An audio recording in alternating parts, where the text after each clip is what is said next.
So I won't take too long going through my project, but what I wanted to do was just to talk you through my main project for 2025, which is probably most of you are very familiar with because I've shared a lot of pictures and videos about this year, which was my project from January, actually, about Bali's plastic crisis. Now, most of you who are on the mentorship during that period knew that I suddenly disappeared off to Bali at the beginning of January. And I think I announced in the mentee group, in the WhatsApp group, that I was in Bali, and I started to share pictures with you all. And I started to tell you what I was doing in Bali to really to give you a little bit of an insight into my working, how I come up with ideas for projects, how I work on projects. And so one of the most enjoyable things for me this year was actually sharing this process with all of you so that you could see this project from beginning to end, really. And as you may remember, for this project, I was focusing on all the different effects of Bali's plastic crisis. So I was photographing the different scenes that I discovered in Bali when I went there. I discovered this story just through social media, through finding one NGO that I was following. They posted a video on social media. So that gave me the idea for this story when I saw what they were seeing, this terrible plastic waves of pollution that Bali was suffering from. So I went to Bali and I started to work on this story. And I started to take photos in a kind of a normal way, like these images show, where I'm using my DSLR, taking pictures in a pretty standard way. The image on the left there was taken with a drone. So I was using my drone as well to shoot different angles, different perspectives to the story. That's something that we always talk about when we're making our photo stories, is always looking for different angles, different images that tell different parts of the story. But then I've actually found in recent months, as this story has become published more and more, that the portraits, the environmental portraits that I took of people from in Bali, are some of the pictures that have resonated most with people this year. And, you know, we've talked about environmental portraits many times during our individual calls, on the group calls, and I've done YouTube videos about environmental portraits. So what I really hope this project has shown you is how these techniques that we talk about, these photographic techniques, can be applied to a story that has real world meaning. These aren't just techniques to, you know, just learn on YouTube. These can actually be applied to, you know, real issues that are affecting our world. And you don't have to be working on a big story like the plastic crisis, but even if you're working on a story in your own community, you can use the same ideas, the same techniques to tell meaningful stories with your photography, no matter what corner of the world that you're in. That's what it's all about. That's what we talk about on the mentorship program, is going beyond single images to tell stories with our pictures. And so hopefully one of the advantages of the mentorship program is for you is that you can actually see my process as a professional photographer, how I come up with the ideas, how I shoot my stories and try to find new angles and new creative ways of telling the stories. And then also how I get them published and talk about how I get them in front of people. So this is quite an exclusive part of the mentorship program. I know I talk about this on social media, but I actually get to talk with all of you and answer your questions about all the stages of that process from a professional's perspective. And then for you guys, you can kind of pick and choose the things that work for you within your own projects and with your own photography. And then hopefully that will help improve your photography too. So that's what I always wanted with the mentorship program, is to give you a behind the scenes insight And then you can take those ideas and those concepts and apply them to your own photography. So this picture that you're looking at, this was the exhibition of my Bali images that was just taking place in Sydney in Australia on Bondi Beach.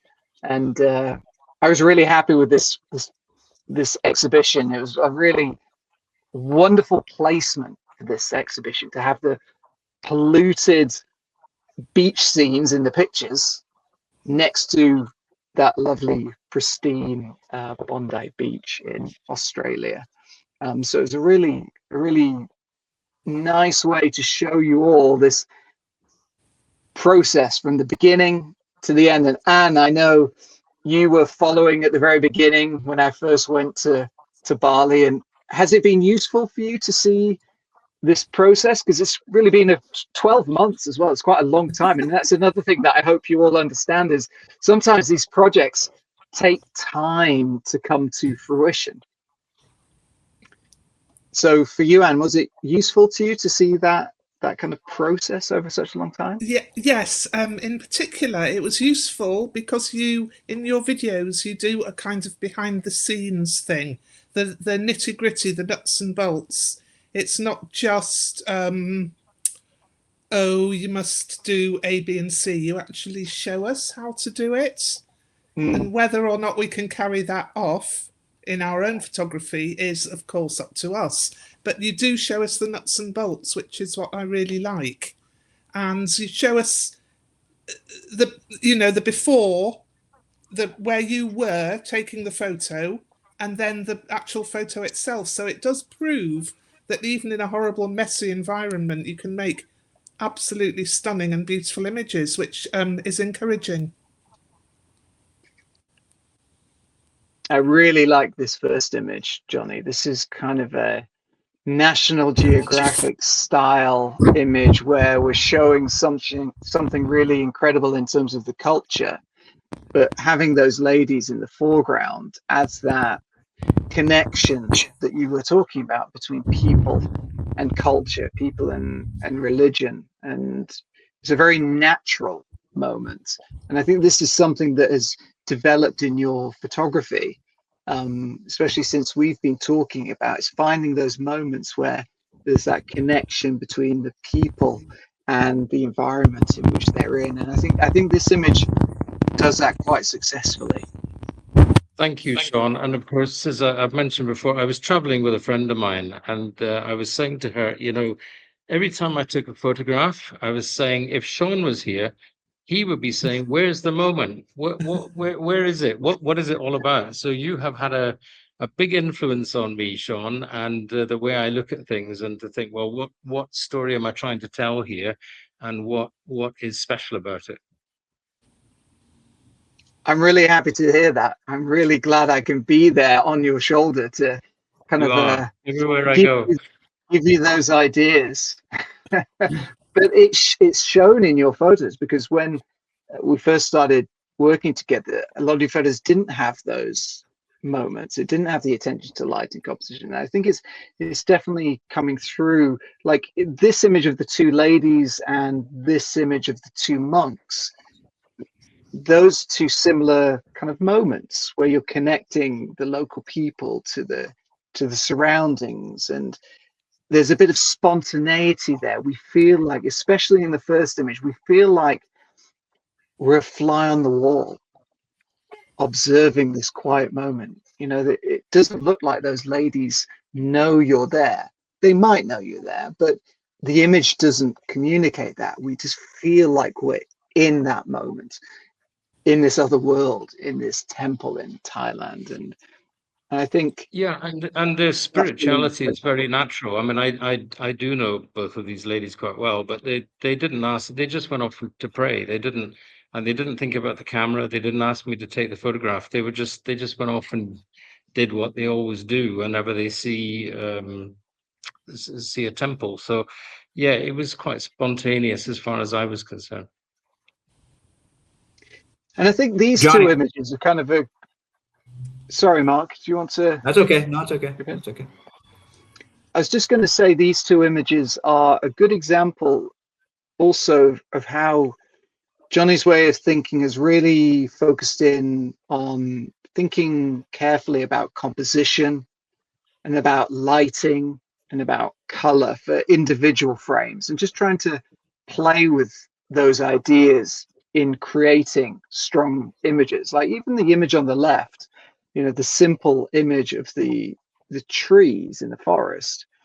I just love the lighting, the shadows, the the color, the lines. That just is really nice. Super simple and very different actually from this first image. But at the same time, it is showing us something unique about the ecosystem there. And you're playing with the light, playing with the shadows to create something that just makes you pay attention to it. Yeah, thanks, Sean. And I love the forests, and it's a very important and almost spiritual part of the culture of Thailand as well. But as you and I have discussed, I'm colorblind, so I'm very acutely aware of color and my limitations on seeing it properly. But I know when I see color that I think is okay, I can work with it. Johnny, I are can you see it. living? Johnny, are you living in Bangkok? I live in a place called Hua Hin, which is 3 hours southwest of southeast of Bangkok, on the eastern side of the mainland. Hua Hin. Okay. There's, like I said, I lived in Thailand almost over 8 years, and you're going to find some wonderful, wonderful places to take photos there. Incredible. I think every Yeah, major city, over every village, city, it's you have the mountains up where you are in Chiang Mai and Chiang Rai where the photos are, but then you have the beaches and the flatlands and the rice paddies. I mean, it's a great. You're gonna have a wonderful photographic experience there, and the people are great. well, They're absolutely yeah, wonderful. I was just going to say that the main thing for me, Mark, is everybody, including the kids, just when they see a camera, they want you to take their photograph. And Sean knows this, but I lived in Dubai for 20 years, and it was completely the opposite. If you took a Mm. picture accidentally of a Muslim, you had to be incredibly careful. But here it's different. Everybody wants their photograph and they smile naturally and they don't have a problem with it. So it's a photographer's dream living here. Yeah, that's great. When I was in Indonesia, the I didn't have any problems. The Muslims me to take their picture there when I spent some time, including Bali. But they really enjoyed it. Yeah, I have some great photos of yeah, some pictures with some Muslims yeah, there. So yeah. It's fascinating that Johnny is colorblind, but is a very good color photographer. I think that's a really interesting part of your photography, expressed by this beautiful rainbow image. It's just a good example that you're paying so close attention to light and color, despite you're working with some challenges in how you see the world. You see it a little bit differently, but again, that is reflected in your photography in a roundabout way.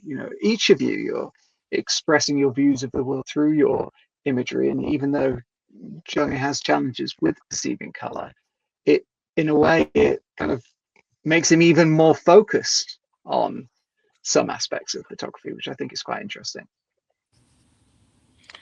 Yeah, I mean, one of my cousins, she saw the post that I put in, and she is a well-meaning and actually quite constructive cousin, as opposed to some of my other cousins who are not. But she said, "Isn't it lovely that we live in a world of color?" And I said, "Yes, it is." But in the past, black and white it was produced some wonderful iconic photographs. Mm. And Leica, of course, produced a monochrome camera which only shoots in black and white, which I personally can't understand, because if you are deliberately blocking off all access to color, and we live in a colorful world, why would you do that? But that's a debate for another day. Yes, that's a different question. It It is. is It a very is. different. We could have a whole nother webinar about that one day. Maybe we should. Maybe that would be a good webinar Yeah, subject, actually. yeah, Like I yeah, said, I started as a black and white photographer when I started my career and learnt and taught myself how to print black and white photographs, but quickly fell in love with color afterwards. But yeah, that's a hot debate topic, and maybe a good YouTube video as well. I might steal that idea, Johnny. Yeah. Uh, But the yeah. other thing I wanted to say for you, John, is that, when you came to me, you were shooting lots of really random scenes and subjects. But now we're at a point where we're trying to refine you down to thinking more about themes in your work, aren't we? Talking about you're really interested in people. So finding themes similar to how Mark's looking for little chapters about his life and experience in Thailand, you're looking for, or what we're trying to develop with you now is find those themes and chapters for your experience. Sorry, in Thailand, Yeah, not in Vietnam. exactly. I mean, my photography is on the back of travel. I used to travel a lot and I enjoy travel, still do. And somebody said to me about 20 years ago, if you're going to travel, get a decent camera and start to take some photographs. So that Mm, is what prompted me to start to think about photography. So it was a bit random and it was all based on where I happened to be traveling to, but trying to be a bit more focused with the story and more focused to it is very, very interesting and helpful for me. absolutely.